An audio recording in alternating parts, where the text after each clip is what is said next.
Masarap nga talaga tumambay dito sa 100% Cafe Moto sa Puerto Princesa. Maraming open area kaya may social distancing. Napakasarap ng mga pagkain.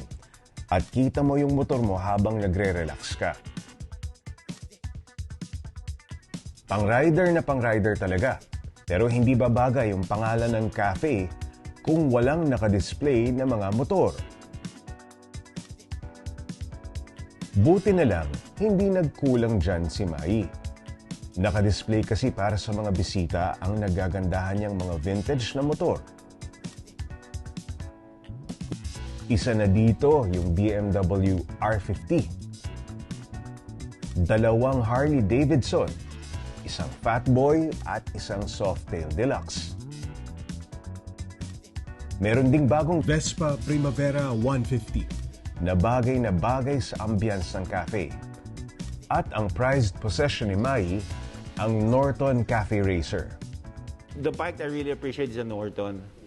The Norton has a long history kasi pedigree of English twins, you know. And I always like English twins. Very cafe, very soulful, very very analog. Nothing fancy.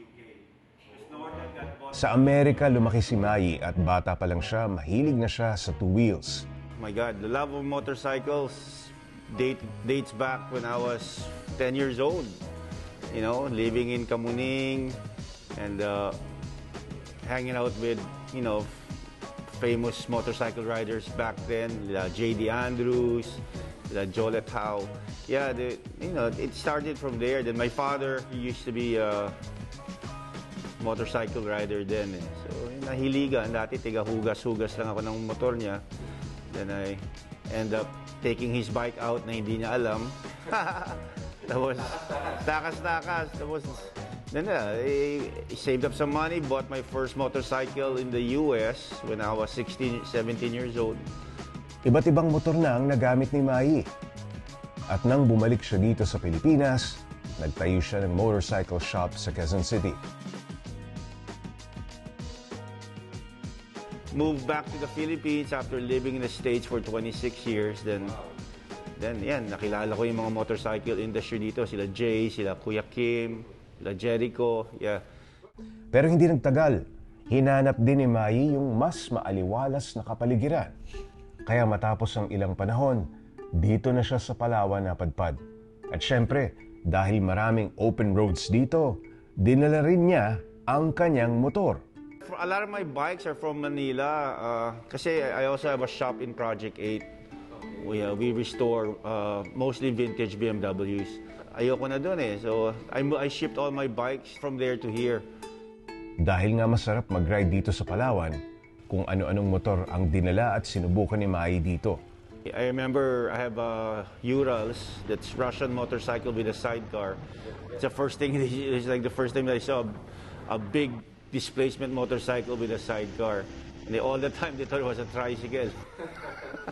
They're like flagging me down at ikala nila tricycle ako.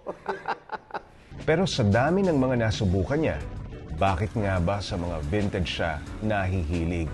Vintage is my passion. I like anything has a story, has a provenance, history like that. I used to collect vintage t-shirts, vintage furniture, vintage art. For me, the design, the look is number one, then functionality. Kasi for me, a vintage motorcycle, it has to be like an art piece Even if it's static, you know, it doesn't move. For me, it's kahit hindi siya tumatakbo, basta the design is nice, you know. Functionality na lang secondary for sa vintage. If it functions, bonus na sa akin yun. Pero I can appreciate a non-running vintage motorcycle, just like a regular sculpture. May mga ilang vintage bikes din ako, kaya nung makita ko yung mga motor ni Mai dito sa 100% Cafe Moto, para akong nasa candy store, ika nga. Pero hindi lang yung kay Mai ang nandito, pati yung mga motorsiklo ng mga partner ni Mai, tulad ni Dr. Gilbert Paa, nandito rin. Pero aminado si Mai na medyo magastos at hindi madali ang mag-maintain ng mga vintage bikes? It depends on your cash flow, really.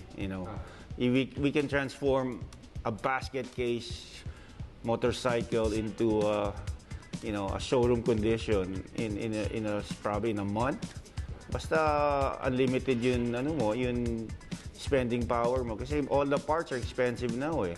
You have to order it abroad. Most like the BMW, all the parts are, we ordered from Germany. I have a source in Manila that orders from Germany.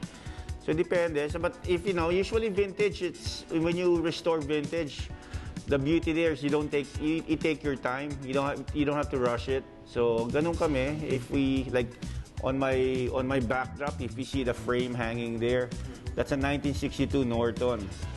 Yeah, nakita na ni Jay yung buo. Malinis na yan, pero I wasn't happy. So we're restoring it now. Pero tagal na yan, siguro mga 2 years nang nakabaklas. But I'm not on the rush kasi. That's one thing about about collecting and restoring vintage motorcycles. That you take your time. Yeah, so hindi na mabigat sa bulsa. Sa kabila nito, madami na ring naka-vintage bike dito sa Palawan. Medyo nalulungkot nga lang daw siya na may stigma pa rin na snob daw ang vintage bike riders. Pero unti-unti na raw nawawala yan dahil sa tuloy-tuloy na paglago ng motorcycle industry dito sa Palawan.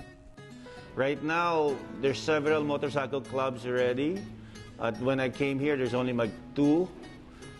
The Tamilok and the Palawan Eagle. Now there's sport bikes and different kinds of motorcycle clubs.